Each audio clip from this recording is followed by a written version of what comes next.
Floride, 2019.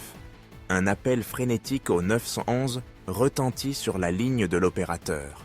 Un homme est au sol, attaqué par un oiseau. Mais ce n'était pas un oiseau ordinaire. C'était un casoar, haut de 6 pieds, 130 livres. Les tranquilles rues secondaires, en dehors de Gainesville, en Floride, cachaient un secret que la plupart des voisins comprenaient à peine. Derrière une modeste clôture d'une ferme, Marvin Ajos, 75 ans, s'occupait d'animaux différents, de tout ce qu'un Américain moyen pourrait s'attendre à voir. Il n'élevait ni poulets, ni chèvres, ni bétail. Sa passion était bien plus étrange. Des oiseaux exotiques, certains des plus rares et dangereux au monde. Les visiteurs décrivaient la ferme comme fascinante et inquiétante à la fois. De grandes cages bordaient de la propriété, remplies de perroquets, paons, émeus et, au centre, 2 imposants cassoirs. Pour un œil non averti, ils semblaient presque préhistoriques. Des géants d'environ 2 mètres de haut, incapables de voler, avec des plumes noires comme le charbon, des têtes turquoises et un casque épais ressemblant à un aume qui se dressait au-dessus des yeux. Ils ne gazouillaient pas, ils sifflaient. Et quand ils marchaient, leurs pieds griffus, à l'aspect reptilien, résonnaient comme quelque chose sorti de l'ère jurassique. Marvin les adorait. Pour lui, ce n'étaient pas des monstres, mais des trésors. Il avait passé des décennies à collectionner et élever des oiseaux exotiques en prenant soin d'eux, avec la dévotion d'un homme qui se sentait plus chez lui parmi les animaux que parmi les humains. Ses amis disaient que toute sa vie tournait autour de sa volée, qu'il parlait souvent de leur intelligence, de leur mystère, de leur beauté. Mais la beauté peut cacher un danger. Le casoar, en particulier, avait une réputation sans égale. Surnommé l'oiseau le plus dangereux du monde, il possédait des griffes suffisamment tranchantes pour déchirer un homme adulte en quelques secondes. Les experts en faune déconseillaient d'en avoir comme animaux de compagnie, mais Marvin croyait que son expérience et ses soins le maintenaient en sécurité. Il avait élevé ces oiseaux, les nourrissait tous les jours et avait gagné leur confiance. Du moins, le pensait-il. Dans cette ferme existait un fragile équilibre entre un homme qui aimait les créatures exotiques et les créatures exotiques qui pouvaient le tuer en un instant. Et un matin d'avril 2019, cet équilibre fut rompu. 12 avril 2019. Le soleil venait de se lever sur Gainesville lorsque Marvin Ajos sortit de chez lui. À 75 ans, la plupart des hommes auraient profité de leur retraite, ralentissant le rythme, laissant les matins s'écouler paisiblement. Mais pas Marvin. Pour lui, chaque jour commençait de la même manière, en vérifiant les oiseaux. Il marchait sur la propriété avec un but tranquille. D'abord les perroquets, qui criaient pour leur petit déjeuner, puis les paons, qui se pavanent fièrement à la lumière du matin. Les émeus sifflaient doucement, marchant nerveusement dans leurs enclos. Pour Marvin, chaque animal était un compagnon, faisant partie de la famille qu'il avait construite au fil des décennies. Mais tout menait à un seul endroit, l'enclos du cassoir. À l'intérieur se trouvait Mary, l'énorme oiseau à l'allure préhistorique qui dépassait Marvin en taille. Les plumes noires, comme du bitume, brillaient au soleil. La tête de la créature resplendissait d'une peau bleu vif, avec le casque qui se dressait comme une couronne d'os. Ses yeux, froids, dorés, fixes, observaient chacun des mouvements de Marvin. Pour les étrangers, un casoar était source de cauchemars. Pour Marvin, c'était une routine. Il se déplaçait lentement, calmement, lançant la nourriture et nettoyant le terrain. Il connaissait les risques. Chaque soigneur les connaissait. Un faux pas, une chute, un mouvement maladroit face à ses griffes, acérées comme des poignards, et l'équilibre de la confiance pouvait se briser. Mais Marvin croyait en son lien. Il était entré dans cet enclos 1000 fois. Il n'était pas imprudent. Il avait confiance en lui. Ce qu'il ne savait pas, c'est que ce jour-là, un seul faux pas déclencherait une chaîne d'événements qui transformerait sa routine matinale en une scène d'horreur impensable. Le casoar observait, attendant, et Marvin s'apprêtait à commettre l'erreur fatale de baisser sa garde, une seule fois. Le matin était calme, trop calme. Marvin marchait prudemment au bord de l'enclos du casoar, un seau de nourriture à la main. Il avait fait cette promenade d'innombrables fois, mais à 75 ans, son équilibre n'était plus ce qu'il était. Le sol sous ses pieds était irrégulier, un mélange de terre molle et de racines d'arbres exposées qui ombrageaient l'enclos. Un faux pas, c'était tout ce qu'il fallait. Le pied de Marvin a glissé, le seau est tombé avec fracas au sol et son corps s'est projeté en avant. À ce moment-là, son monde a basculé. Il n'était plus debout, le gardien calme et maître de lui. Il était à terre, sans défense, étendu dans la poussière, la respiration haletante dans sa poitrine. Et le casoar s'en est rendu compte. La tête de l'oiseau s'est relevée brusquement. Ses yeux dorés le fixaient intensément. Pour un casoar, une chute soudaine signifiait une seule chose: faiblesse, vulnérabilité, une menace, ou pire, une proie. Marvin s'est empressé de se relever, mais son âge l'a trahi. Ses mouvements étaient lents, incertains. Le casoar avançait d'un pas délibéré et puissant, ses griffes claquant contre la terre comme des couteaux raclant la pierre. Ce n'était pas un oiseau de ferme, c'était un vestige vivant de la préhistoire, armé de griffes assez tranchantes pour déchirer un homme d'un seul coup de pied. Le cœur de Marvin devait battre fort alors qu'il réalisait ce qui se passait. Il était pris dans la pire position possible, étendu au sol, face à face avec l'oiseau le plus dangereux de la planète. Le casoar baissa la tête, les plumes se hérissèrent, la gorge vibra en émettant un son sourd semblable à un grognement. Marvin était tombé, littéralement, dans une zone de mort. Et maintenant, l'oiseau s'approchait de lui. Le casoar se jeta en avant. En un instant, l'oiseau couvrit la distance, son corps imposant obscurcissant le soleil. Marvin réussit à peine à lever les bras avant que le premier coup n'arrive. Le pied du casoar, une arme mortelle comme la griffe d'un tigre, frappa avec une précision terrifiante. L'orteil interne, terminé par une griffe en forme de poignard de 5 pouces, déchira la chair comme du papier. Le bruit était nauséabond, une déchirure lacérante, suivie du cri de douleur de Marvin. Le sang éclaboussa la terre, tandis que le casoar se retirait, pour frapper de nouveau. Chaque coup de pied portait le poids d'un oiseau de 59 kilos, fait pour la violence. Ce n'était pas un mouvement désordonné, c'était méthodique, ciblé, comme si le casoar savait exactement comment neutraliser une menace. Ses ailes s'ouvraient largement pour maintenir l'équilibre, et ses pattes massives appuyaient vers le bas, encore et encore, poignardant et déchirant. Marvin tenta de rouler, tenta de se pousser loin, mais l'enclos n'offrait aucune voie d'évasion. Le casoar se dressait sur lui, implacable.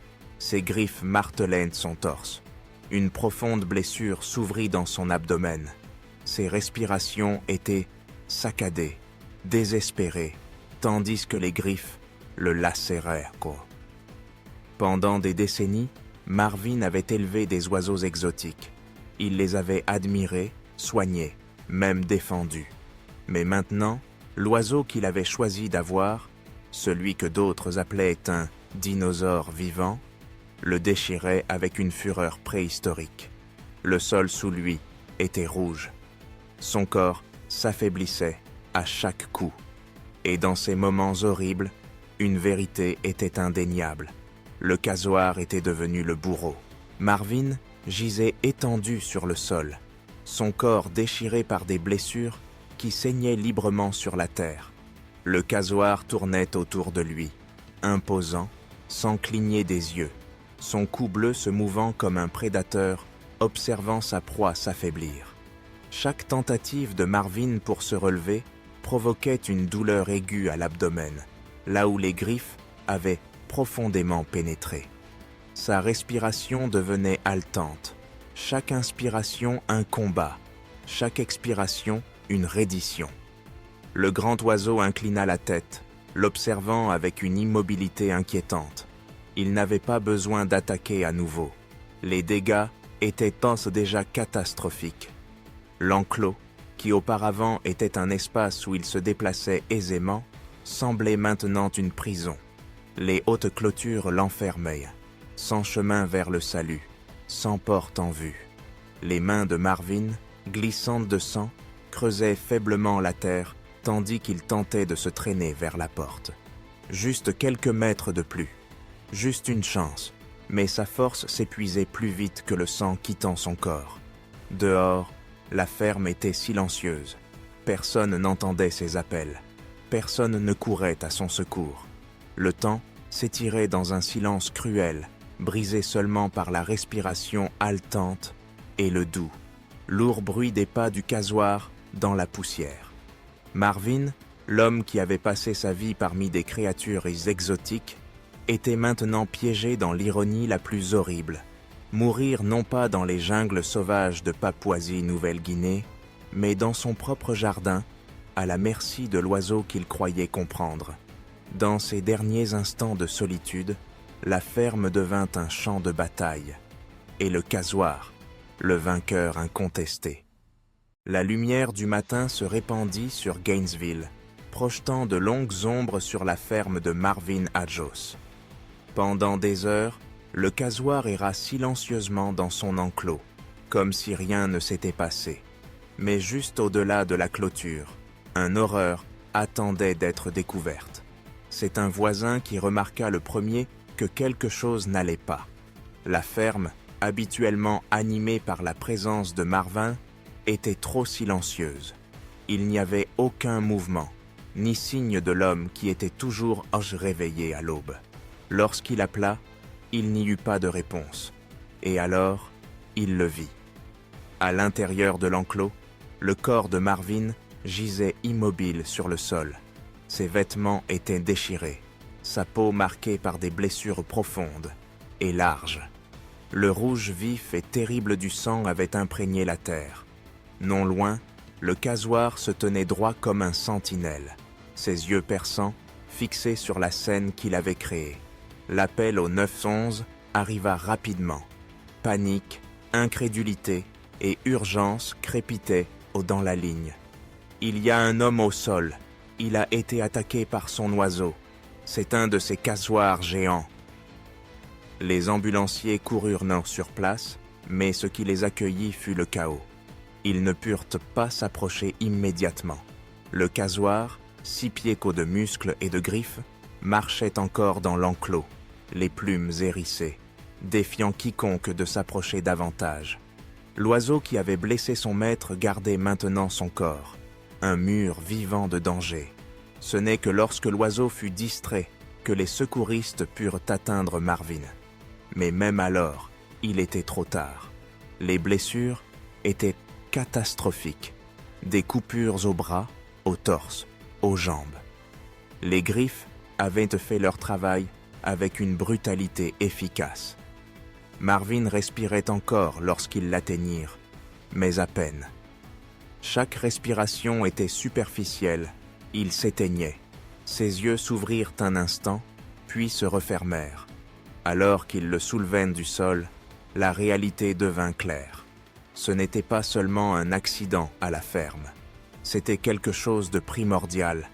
Un homme blessé par ce que l'on appelle souvent un dinosaure vivant.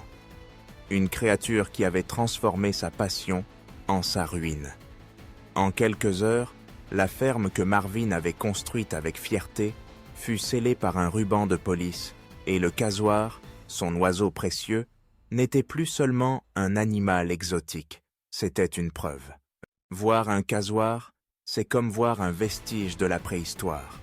Mesurant près de 6 pieds de haut, avec un poids pouvant atteindre 130 livres, cet oiseau n'est pas incapable de voler par faiblesse. Il est fait pour la guerre. Un casque épais, semblable à un heaume, couronne sa tête. Son corps est protégé par des plumes denses et rugueuses qui ressemblent à des cheveux bouclés. Mais ce sont les pattes qui font que le casoar est redouté plus que tout autre oiseau. Chaque patte est comme un ressort enroulé, capable de propulser l'animal à travers la dense forêt tropicale à des vitesses allant jusqu'à 30 miles par heure. Au bout de chaque pied, 3 doigts, 2 insignifiants, un absolument mortel. Cette griffe interne, courbée comme un poignard, peut atteindre 5 pouces de longueur. Aiguisée, en kératine solide, elle ne coupe pas seulement, elle déchire. Quand un casoar attaque, il donne un coup de pied vers l'avant et vers le bas, enfonçant cette griffe dans la chair avec la force d'un coup de poing, d'un poids lourd. Les chasseurs de Papouasie-Nouvelle-Guinée, qui connaissent cet oiseau mieux que quiconque, disent ce qu'il peut ouvrir un homme du thorax jusqu'à l'estomac d'un seul coup. Ce n'est pas un mythe, c'est de l'anatomie. Marvin Ajos avait des casoars depuis des années. Il admirait leur rareté, leur beauté, leur singularité. Mais l'admiration n'élimine pas le danger. Les experts avertissent que les casoars sont les seuls oiseaux vivants aujourd'hui capables d'eau. Au fur et à mesure que la nouvelle se répandait, la propriété se transformait en une scène de cauchemar. Les agents et les officiers de la faune sont arrivés, mais il n'y avait pas de calme, seulement de la tension. Car tandis que Marvin Ajos gisait mourant, le casoar continuait de patrouiller dans l'enceinte. Un oiseau capable de déchirer un homme d'un seul coup, et qui venait de le faire. Les autorités savaient qu'il ne s'agissait pas d'affronter un chien errant, ou même un caïman sauvage. Le casoar était imprévisible, rapide comme l'éclair, et capable d'attaquer quiconque s'approchait trop près. Les agents encerclaient prudemment l'enceinte, armes prêtes, chaque regard fixé sur l'imposant oiseau qui marchait d'un côté à l'autre, à quelques mètres. Le casoar sifflait, son appel profond et retentissant résonnait dans la ferme. Son long éperon central, semblable à une griffe, 5 pouces d'os courbés et tranchant comme un couteau, raclait le sol. Pour les officiers, ce n'était plus un animal exotique. C'était une arme vivante, un rappel de pourquoi cette espèce est appelée l'oiseau le plus dangereux du monde. Mais il y avait une autre complication. L'oiseau n'était pas sauvage. Il était une propriété privée. La loi de Floride le considérait comme un animal en captivité, ce qui signifiait que les autorités ne pouvaient pas simplement faire irruption et le tuer. Ils devaient l'immobiliser, le sédater et le transférer, sans perdre une autre vie dans le processus. Alors le plan a changé. Les agents de la faune ont apporté du matériel spécialisé, des fléchettes tranquillisantes et des cages renforcées. S'approcher suffisamment pour tirer était comme s'approcher d'un prédateur prêt à attaquer. À tout moment, un faux mouvement pouvait faire bondir le casoar, griffes en avant, prêt à déchirer quiconque se trouvait sur son chemin. Finalement, après des heures de manœuvres tendues, la fléchette tranquillisante a atteint sa cible. Le casoar a vacillé, émis un son guttural et est tombé. Ce n'est qu'alors que les agents se sont approchés pour l'assurer, les mains tremblantes, l'adrénaline encore à son comble, sachant qu'ils venaient d'immobiliser le même oiseau qui avait ôté la vie à son propriétaire en quelques secondes. Pour les voisins et les sauveteurs qui observaient, l'image était glaçante. Un oiseau à l'allure préhistorique, attaché, transporté dans une cage. Un tueur contenu, mais pas détruit. Marvin Ajos n'était plus là. Le casoar qu'il avait élevé était vivant, sédaté et destiné à être transféré. Mais la question résonnait plus fort que jamais. Pourquoi avait-on permis qu'une telle créature vivent dans une ferme en Floride, en premier lieu. La nouvelle de la mort de Marvin Ajos s'est rapidement répandue, accompagnée d'incrédulité. Un casoar, un oiseau que la plupart des Floridiens n'avaient vu que derrière des vitres renforcées dans un zoo, avait tué un homme dans son propre jardin. Pour beaucoup, cela semblait trop étrange pour être vrai. Mais ce n'était pas de la fiction. C'était une réalité macabre qui a brisé la tranquillité d'une communauté à Gainesville. Les voisins parlaient à voix basse, se souvenant de cet oiseau imposant au cou bleu électrique et au casque ressemblant à une corne. Certains l'avaient vu occasionnellement marcher le long de la clôture, mais personne n'imaginait qu'il puisse être mortel. Maintenant, la peur s'était répandue dans la région. Si cet oiseau pouvait tuer son propriétaire, que se passerait-il s'il s'échappait? Les journalistes se sont précipités à la ferme, avec des caméras filmant les clôtures rudimentaires, les enclos ouverts et les cages qui semblaient soudain trop fragiles pour contenir une créature capable d'éventrer un être humain. Les parents serraient leurs enfants plus fort. Les habitants réclamaient des réponses. Comment était-il possible qu'un particulier puisse légalement posséder un tel animal? Les lois de la Floride sur les animaux exotiques furent immédiatement remises en question. Les casoars étaient classés comme faune sauvage de classe 2. Dangereux, oui, mais encore légaux à posséder avec le permis approprié. Cela laissa le public stupéfait. Un oiseau considéré aussi dangereux que les tigres et les crocodiles pouvait être gardé dans un enclos dans le jardin d'une maison, à quelques pas des voisins. Les autorités de la faune sauvage défendirent leur surveillance, soulignant que Ajos possédait les licences appropriées. Mais pour beaucoup, c'était là le problème. La loi avait permis à un homme de 70 ans de posséder l'un des animaux les plus mortels du monde, et il en avait maintenant payé le prix de sa vie. Alors que les gros titres des médias qualifiaient le casoar de oiseau le plus dangereux du monde. Une vague d'horreur s'est étendue au-delà de la Floride. Des médias internationaux de Londres à Sydney rapportèrent l'histoire avec le même mélange de choc et d'incrédulité. Les gens comparaient le casoar à un dinosaure vivant et les images de ses griffes en forme de poignard sont devenues virales. Mais au-delà des titres sensationnalistes, les habitants faisaient face à un sentiment d'inquiétude. Ce n'avait pas été un accident lors d'un safari ou dans une jungle lointaine. C'était une mort causée par un prédateur préhistorique, élevé dans une ferme suburbaine de Floride. Et la question qui hantait la communauté était glaçante. Cette tragédie avait-elle révélé une faille dans la mince ligne qui sépare les humains des prédateurs sauvages qu'ils tentent de domestiquer?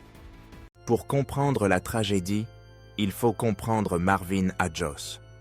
À 75 ans, il n'était pas un adolescent téméraire en quête de danger, mais un éleveur expérimenté qui avait passé des décennies entouré de créatures exotiques. Ses amis se souvenaient de lui comme d'un homme calme, mais consumé par sa fascination pour les animaux rares et inhabituels. Pour Marvin, les casoars n'étaient pas des monstres, c'étaient des merveilles. Il les élevait avec fierté, montrant aux visiteurs ces étranges oiseaux presque extraterrestres comme s'ils partageaient des trésors d'un autre temps. Mais la passion peut devenir obsession. Les voisins se demandaient souvent pourquoi ils gardaient des créatures aussi imprévisibles dans une ferme protégée seulement par une clôture et un grillage qui les séparait du monde extérieur. Marvin balayait les inquiétudes d'un revers de main, insistant sur le fait qu'il connaissait leur comportement, qu'il pouvait les gérer, et pendant des années, il y est parvenu. Jusqu'au matin où un simple faux pas, une chute au sol, a effacé toute illusion de contrôle. L'ironie fut brutale. L'homme qui avait consacré les dernières années de sa vie à protéger et soigner l'un des oiseaux les plus dangereux de la nature a été abattu non par malveillance, ni par imprudence, mais par le même animal en qui il avait placé sa confiance. Le casoar a fait ce pourquoi il était né, réagir avec une force violente et primitive. Ensuite, ceux qui le connaissaient sont restés partagés entre admiration et incrédulité. Marvin fut-il une victime de son propre amour audacieux pour la faune sauvage, ou une histoire qui met en garde sur le fait que la dévotion envers des créatures dangereuses a toujours un prix? Sa mort a forcé le monde à regarder au-delà du charme exotique et à affronter la dure réalité. Même en captivité, même avec des années d'expérience, certains animaux ne peuvent pas être domestiqués. Le casoar est souvent appelé un dinosaure vivant, et à la mort de Marvin Ajos, ce titre a semblé terriblement vrai. Mesurant plus d'1,80 m, armé de griffes. En forme de poignard, capable de trancher la chair d'un seul coup, cet oiseau est le rappel d'une nature, d'un temps où la survie se gagnait par la force brute et l'agressivité. Il ne négocie pas, il ne doute pas, il réagit. La fin de Marvin n'a pas été qu'un accident rare, ce fut une leçon brutale gravée dans la chair. Un faux pas, un instant de vulnérabilité, et l'instinct préhistorique du casoar a émergé, imparable.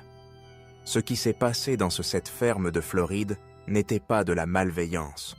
C'était la nature qui se révélait, sans masque, pour ce qu'elle est vraiment. Indifférente, dangereuse, incontrôlable. Le monde a regardé, incrédule. Un homme qui a consacré sa vie aux animaux exotiques a été renversé par la même créature qu'il croyait comprendre. Son histoire est devenue un avertissement inscrit à la une des journaux du monde entier. Peu importe combien nous croyons avoir enfermé la nature, la sauvagerie attend toujours, patiente, ancienne et prête. Marvin Ajos a été rappelé comme un homme qui aimait intensément, mais qui, dans ses derniers instants, a montré le prix d'aimer quelque chose qui n'a jamais été destiné à être possédé. Marvin Ajos croyait que ses casoars étaient des compagnons. Finalement, l'un d'eux s'est révélé être un meurtrier. Sa mort fut aussi rapide qu'impressionnante, un rappel que certaines créatures restent indomptables pour toujours. Si cette histoire vous a marqué, assurez-vous de vous abonner et d'activer les notifications pour ne jamais manquer notre prochaine analyse des rencontres les plus troublantes entre humains et nature sauvage. Et bientôt, un autre récit où la vie ordinaire heurte une terreur extraordinaire. Restez avec nous, la prochaine histoire vous poursuivra.